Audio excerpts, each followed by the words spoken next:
Ako si Maria at ito ang aking kwento.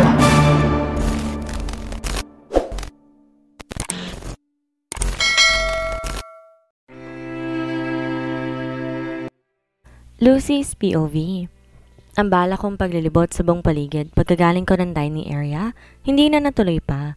Ang ending, nagkulong ako sa kwarto ko at nagmumuni-muni. Para akong tanga nakatitig lang sa kawalan. Wala naman kasing mapaglilibangan sa kwartong to.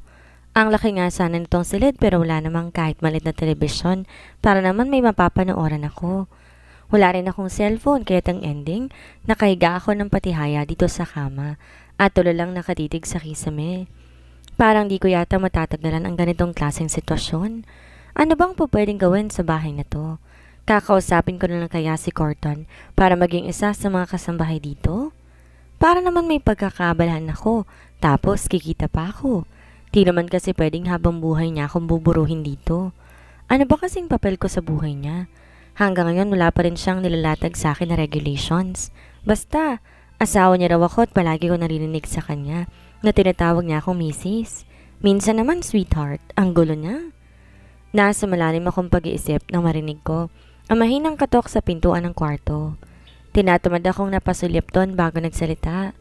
Bukas yan, pasok lang, sagot ko. Tinatamad na rin akong bumangon para pagbuksan ng pintuan kung sino man ang kumakatok na yan. Wala talaga ako sa mood ngayong araw. Nanghihina yata ako at feeling ko magkakasakit ako. What happened? May masakit pa sa'yo? Anong barito ng boses. Wala sa sariling muli akong napatitig sa pintuan ng kwarto at kagad ako napabangon na mapansin ko ang presensya ni Corton. Di ka na daw kumain kanina, sabi ni Manang. Mas mabang pakiramdam mo? Muling tanong nito sa akin. Kagad naman akong umiling. Ayos lang ako, hayaan mo na lang muna ako. Walang gana kong sagot sa kanya. Sabay sandal sa headboard ng kama. Is it because of Rika? Pagpasensyan mo na lang siya ha.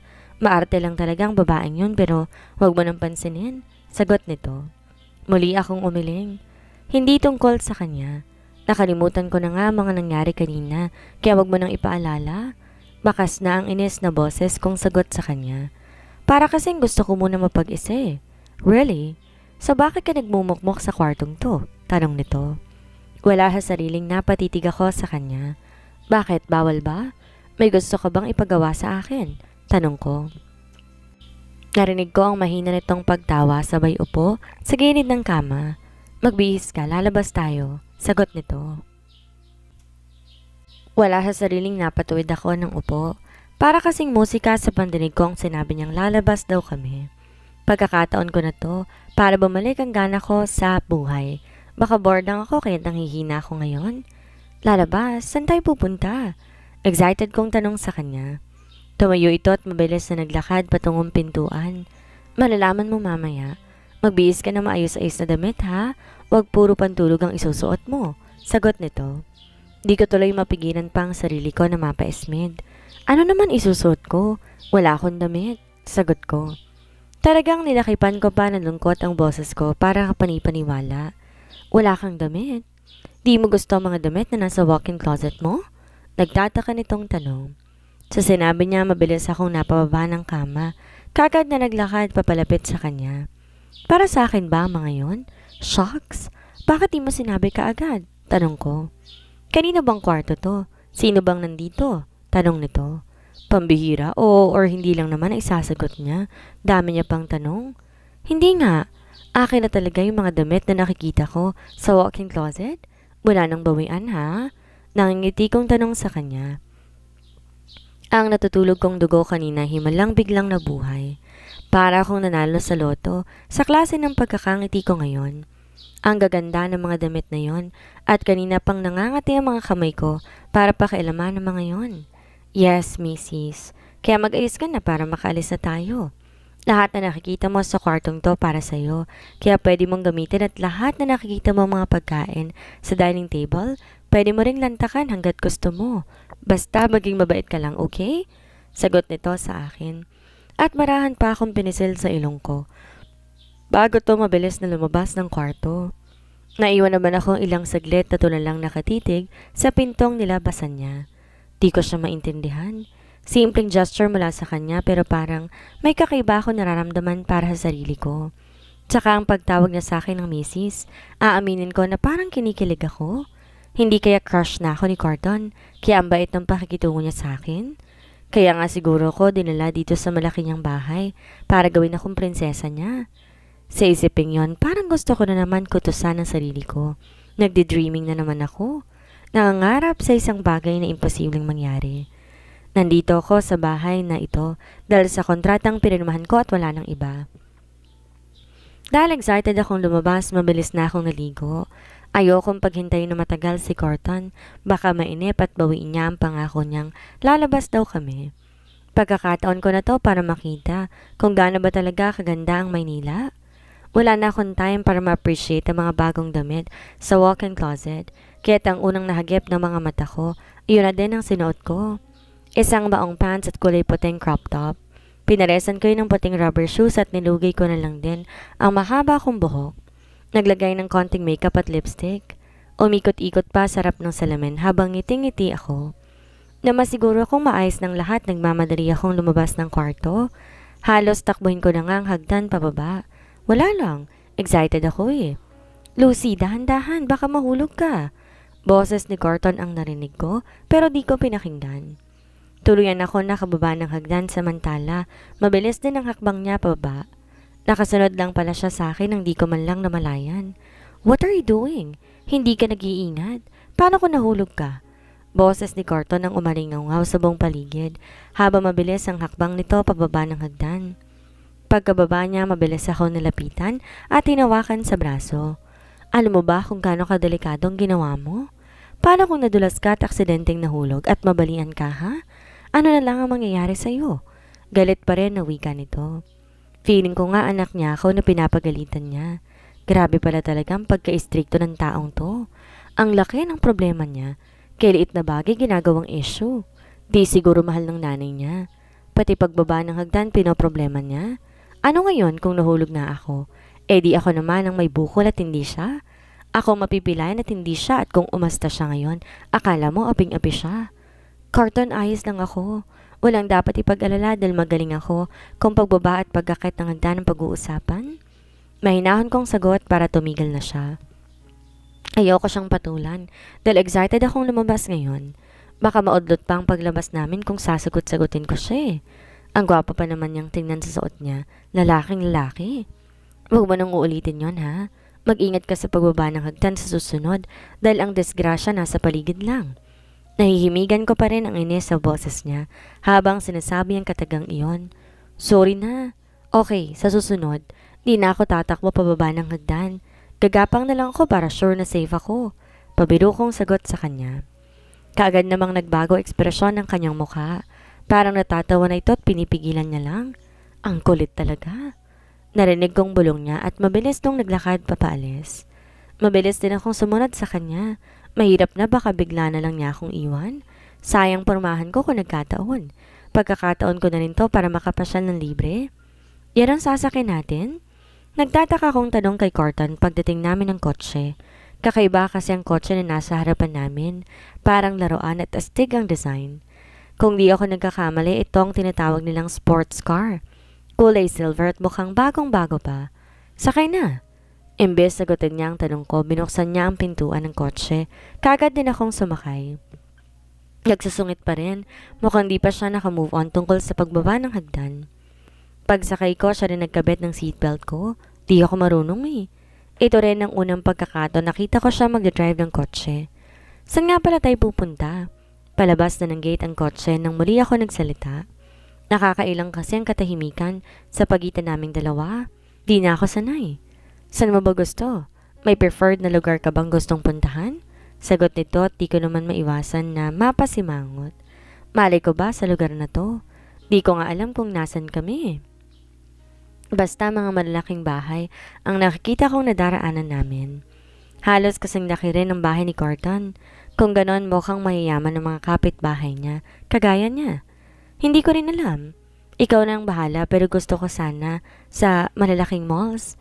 Hindi pa kasi ako nakakapunta sa lugar na yun eh. Nakita ko lang sa mga palabas sa television at magazine. Gusto ko rin ma-experience. Nakangiti kong sagot sa kanya habang di ko maiwasang mamangha sa dinaraanan namin. Puro kasi matataas na buildings. Siguro ang yayaman ng mga ito dito sa Metro Manila. Sobrang dami kasi talaga ng mga matatayog na gusali eh. Dito tayo pupunta? Hindi ko maiwasan na tanong kay Carton habang tinuturo kong isang sikat na pasyalan. Ito ang kauna-unahang pagkakataon na makakaapak ako sa naturang mall, kaya excited na talaga ako. Gusto mo ba dyan? Tanong nito.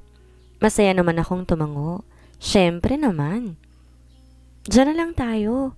Maganda daw dyan eh. Excited kong sagot sa kanya. Tumango ito at di naman nagtagal, napansin ko na lang. Papasok na kami sa parking area ng naturang mall.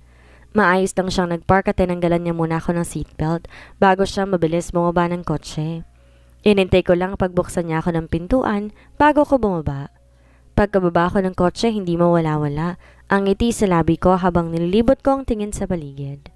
May mga ilan-ilan na tao kong nakikita sa paligid at di rin nakaligtas sa mata ko na napatitig din sila sa gawin namin ni Carton. Let's go? Tanong nito sa akin. Kagad akong tumango. Tahimik lang akong nakasunod sa kanya hanggang sa makapasok kami sa loob ng mall. Medyo maraming tao kaya naman di na ako pumalag pa nung hawakan niya ako sa kamay. Natatakot din kasi akong baka mawala ako eh. Wala pa naman akong alam sa lugar na to at ano na lang ang mangyari sa akin kung mahiwalay ako sa kanya. Mahabang lakaran pa ang ginawa namin bago kami nakarating sa shop ng mga gadgets. Oo, yun nga. Shop ng mga gadgets dahil puro cellphone, laptop, camera, at kung mga ano-ano pang gadgets ang nakikita ko. Napansin ko pa na kaagad na binati si Carton ng mga staff pagpasok namin sa loob. Si Cyrus? Narinig kong tanong ni Carton sa staff. Nasa office po, sir. Sagot ng staff sa bayukod. Tumungo lang si Carton at inilan niya na ako papunta sa isang nakasarang pintuan. Hindi na nga siya kumatok at basta na lang binuksan yon. Pumasok na kami sa loob. Napansin ko pang pagkagulat sa mukha ng taong naabutan namin. Abala to sa mga papeles na nasa ibabaw ng kanyang mesa at nang mapansin ang pagdating namin ni Carton, kaagad tong tumayo. Carton, long time no see. Himala, napadalaw ka yata ah. Tuwang-tuwang wika nito at mabilis nakipagkamay kay Carton. Halos magkasing edaran lang sila. Magandang lalaki din at mukhang artistahin. May kailangan ako eh. Siya nga pala si Lucy, wife ko. Sagot nito sa kausap kaya naman kaagad ding napatingin sa akin ang lalaking nagangalang Cyrus. Kita ko ang pagkagulat sa mga mata nito habang nakatingin sa akin. Asawa? Kailan pa? Puro ng pagtataka sa boses na tanong nito. Napangiti naman si Carton at giniyan niya ako papuntang sofa. Halos sabay na kaming naupo. Hawak-hawak na pa rin ang kamay ko at wala lata siyang balak bitawan yon. Last month. Baliwalang sagot ni Carton. Ha? Last month? Bakit di namin to alam? Hindi ka malang nagpainom sa amin? Sagot naman ni Cyrus. Teka lang, anong klaseng tanong yan? Ano ba nakakagulat kung nag-asawa ko? Wala naman sigurong masama, di ba? 30 na ako kaya kailangan ko na talaga ng asawa. Angal ni Carton sa kaibigan. Mukhang napipikaw na naman siya. Ganito ba talaga kababaw? Ang pasensya niya at kay bilis uminit ng ulo niya. Hey, relax. Masyado ka namang mainit, pare. Nagtatanong lang eh. Natatawa namang sagot ni Cyrus. Dito sinagot ni Carton bagkos napansin ko. Nilibot niya ang tingin sa paligid. Ako naman tuloy ang pinagbalingan ng pansin ni Cyrus. So, Lucy, right? Nice to meet you, Lucy. Mabuti naman na pagtsagan mo ugali nitong kaibigan ko. Nakangiting wika niya sa akin sabay lahad ng kamay niya. Gusto ko makipagkamay sa akin kaya kagad kong inangat ang kamay ko para sana tanggapin ang pakikipag-shake hands niya pero nagulat na lamang ako dahil biglang tinabig ni Carton ang kamay nito. Imbes magalit si Cyrus, natawa pa ito nang malakas at naupo sa tapat namin. Don't touch my wife. Hindi kita binibigyan ng ghost signal para hawakan siya. Naiinis na wika ni Carton sa kaibigan niya. Hindi ko tuloy maiwasan na mag-alala. Baka kasi bigla siyang patulan nitong si Cyrus at magkagulo. Kanina pa kasi na nagsusungit talaga itong si Carton. Bakit ba kasi dito pa kami pumunta kung makikipag-away lang naman pala siya? Oo na, hindi na. Pambihira. Gusto ko lang naman makipag-shake hands kay Lucy. Ayaw mo din? Hay nako. Natatawang angal naman ni Cyrus at mabilis nang nagdekwatro. Nakahinga naman ako na maluwag dahil sa nasaksihan. Mabuti na lang talaga at hindi pikunin si Cyrus at di niya pinatulan ang pagsusungit ng kaibigan niya kung hindi baka kanina pa nagkagulo. Leave her alone. Asawa ko si Lucy at huwag mong idadap sa kanya ang mabakterya mong kamay. Naiinis pa ring sagot ni Corton. Di ko natuloy napigilan pa ang sarili ko. Hinawakan ko siya sa kanyang braso at bagyang pinisil. Sana lang gets niya ang ibig kong sabihin dahil napatingin naman siya sa akin nung ginawa ko yun. Ang sabihin mo, possessive ka lang talaga. Walalta naman na you love her very much kaya mo siya pinakasalan ka agad. Congratulations and best wishes na lang sa inyong dalawa. Nakangiting sagot ni Cyrus. Kahit medyo malokong hilat siya ng kanyang mukha pero mukhang mas mabait naman siya kumpara kay Corton. Hindi rin siya tupakin kagaya ni Corton kaya't pwede ko siguro siyang maging kaibigan din. Diyan ay kung ayos lang kay Corton pero sa pinapakita niyang pag-uugali ngayon, I doubt it. Kung alam ko lang na puro nonsense ang lalabas dyan sa bibig mo, sa shop na lang sana ni Marco dinala ko si Lucy. Angal naman ni Corton. Muling natawa si Cyrus. Kidding aside, bakit ka nga pala napasyal? For sure, importanteng kailangan mo kaya ka nandito sa shop ko. Nakangising tanong nito. Pinukol mo na to na masamang tingin ni Corton sabay iling. Bigyan mo ako ng pinaka-latest mong cellphone. Yung pinakamaganda na tiyak magugustuhan ni Lucy. Seryosong sagot ni Corton sa kaibigan. Di naman ako makapaniwalang napatitig sa kanya. Ibig bang sabihin kaya niya ako dinala dito sa shop dahil bibilhan niya ako ng brand new na cellphone? Wow! As in, wow! Sa wakas, magkaka-cellphone na rin ako. May paglilibangan na ako. Ayan o, dapat kanino mo pa sinabi. Kilala pala ako ngayong araw at sakto lang din ang dating ninyo. May mga bagong stocks na dumating kanina. Tiyak na may magugustuhan si baby girl sa mga yon. Bakas ang galak sa boses ni Cyrus habang sinasabi ang katagang iyon. Di ko naman maiwasang magtaka kung sinong baby girl ang binabanggit niya. Wala nga namang ako. Pero may ibang baby girl ba dito sa loob ng opisina? Ako lang naman ang girl dito kaya't parang ako nga talaga ang tinawag niyang baby girl eh. Come again, baby girl? Naririnig mo ba yung sinasabi mo? Lucy ang pangalan ng asawa ko at hindi baby girl. Ulol! Kung nagulat ako, lalo namang hindi yata kinatuwa ni Corton yon. Salubong na kasi ang kilay nito habang titig na titig kay Cyrus. Hindi niya yata nagustuhan ang paraan ng pagtawag sa akin ni Cyrus. Joke time, ikaw naman. Kanina ka pa masyadong seryoso. Parang feeling kong init ng dugo mo sa akin. Oo na, sorry na. Hindi na ako magbabanggit ng mga salita. Excuse muna ha. Kukuha lang ako ng stocks para kay Lucy. Natatawa na namang sagot ni Cyrus. At mabilis kaming iniwan ni Corton dito sa loob ng opisina. Huwag mong pansinin ang gagong yon ha. Abnormal yon kaya't huwag mong bibigyan ng maayos na kahulugan kung ano man lumalabas sa bunganga niya. Narinig kong wika ni Corton nang kaming dalawa na lang naiwan dito sa opisina. Hindi, ayos lang. Nakakatuwa nga siya eh. Napakakalog niya. Nakangiti kong sagot pero agad naglaho ang ngiti ko na mapansin ko. Biglang nagbagong aura nito. Bigla namula ang kanyang mukha habang titig na titig siya sa akin. Anong ibig mong sabihin? Type mo siya. May gusto ka sa kanya. Love at first sight? Nahihimigan ko ang galit sa boses niya habang sinasabi ang katagang iyon na siyang labis kong pinagtataka. Yung itsura niya kasi ngayon parang asawang nagsiselos eh. Ang kitid talaga ng takbo ng utak ng taong to. Porket pinuri ko lang si Cyrus. Parang magiging mabait niya in love na kaagad. Di ba pwedeng nababaitan lang ako dun sa tao? Naku, hindi naman sa ganun. Never ako ma-in love sa taong yun, no? Tsaka hindi ang kagaya niyang lalaki ang type ko. Pagdadahilan ko naman sa kanya, kasabay ng pag-iling. Titig na titig pa rin to sa akin na parang binabasa niya kung ano man tumatakbo sa isipan ko. Mabuti naman kung ganun. Lucy, don't forget, mag-asawa na tayo at may pinirmahan kang kontrata sa akin. Hanggat nasa pangangalaga kita, ayaw na ayaw kung tumitingin ka sa ibang lalaki. Hindi ka pwedeng ma-in love at sa akin ka lamang titingin. Seryoso nitong wika sa akin. Dahan-dahan naman akong tumango. Para kasing bigla akong kinabahan sa mga sinabi niya ngayon. Oo nga pala. Nakatali ako sa kanya dahil sa kontrata at bawal akong gumawa ng mga hakbang na hindi niya magugustuhan. Pero ano ba talaga ang papel ko sa buhay niya? Bakit kailangan niyang gawin to?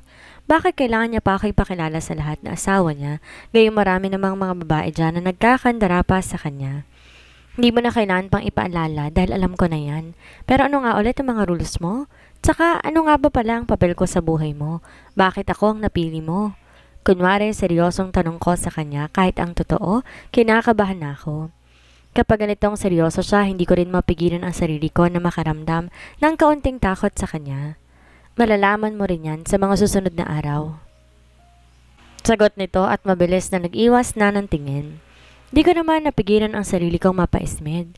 Mabilis lang naman sanang sabihin ko anong kailangan niya sa akin. Nagdadahilan pa. Hanggang ngayon kasi hindi ko pa rin gets kung ba't kailangan niya akong itali sa kasal.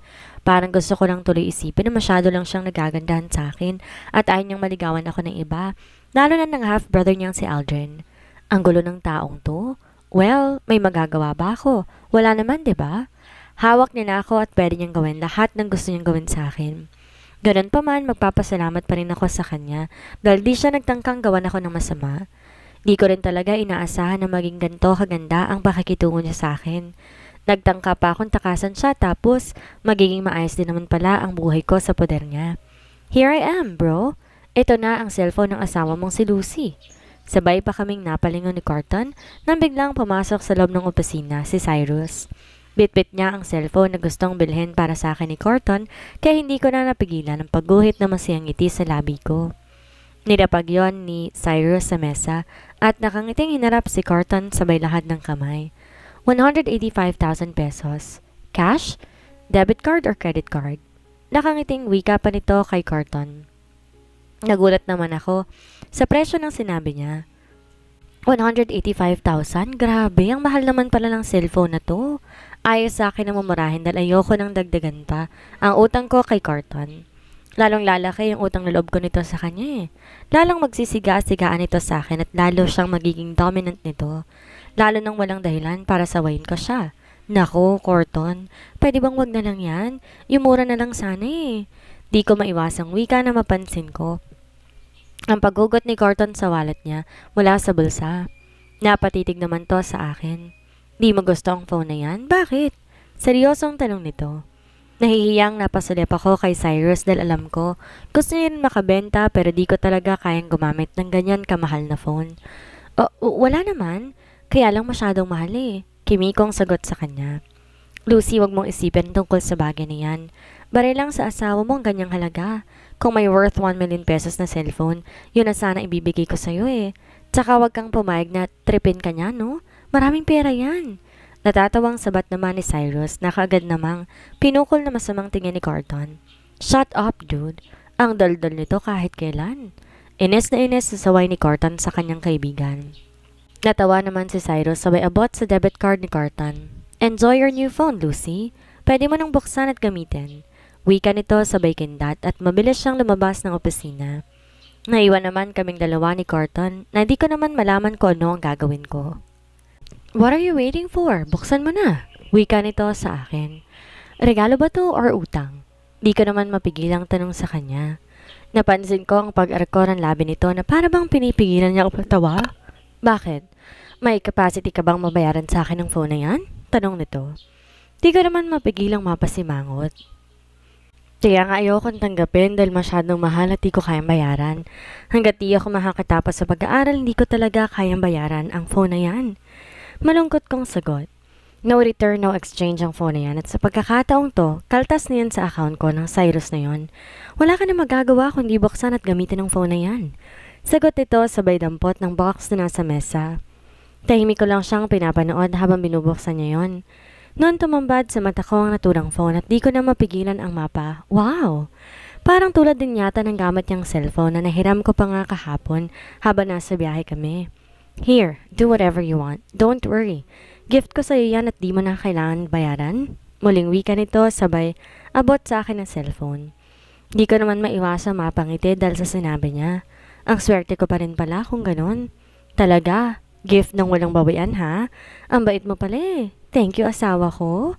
Pabebe kong sagot sa kanya at huli na ma-realize ko kung ano yung huling salitang lumabas sa bibig ko. Napansin ko pa na tigilan si Carton habang titig na titig sa akin. Come again, asawa? Tinawag mo akong asawa? Nakangiting tanong niya. Di naman ako nakasagot. Sabi na eh, ang pagiging madaldal wala talagang magandang maidudulot. Bakit? Ayaw mo? Hindi mo gusto?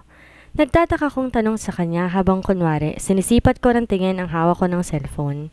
Ang ganda talaga at excited na akong gamitin to. Tiyak matutuwa si Sarah kapag malaman niya na may sarili na akong phone at anytime. Pwede na kami magtawagan at magkamustahan. No worries, hindi ako galit. Nagulat lang ako. Sagot nito sa akin kasabay ng maling pagbukas ng opisina. Nilawa ulit si Cyrus at nakangiting inabot niya kay Corton ang debit card kasama ng resibo. Tinanong niya pa ako kung nagustuhan ko raw ba ang cellphone. Tayong pagtango lang din ang naging sagot ko sa kanya. Di na rin kami nagtagal sa opisina ni Cyrus. Nang masiguro ni Corton na ayos ng lahat, kagad na rin kaming nagpaalam kay Cyrus na abot hanggang tenga ang ngiti. Nasulyapan ko pa ang palihim nitong kinakantsawan si Corton pero di na niya pansin pa. Abala na kasi ang diwa ko sa bago kong phone. Parang gusto ko nang umuwi at magkulong sa kwarto habang nagda-download ng mga apps na gusto kong ilagay sa phone ko. No more boring time na siguro ang buhay ko dahil natupad na matagal ko ng pangarap na bagong cellphone. Di lang basta-basta cellphone kundi mamahalin pa, galing pa sa masungit na si Corton. Isa pa, susubukan ko rin gamitin ang phone na to para mahanap ko ang tunay kong pamilya.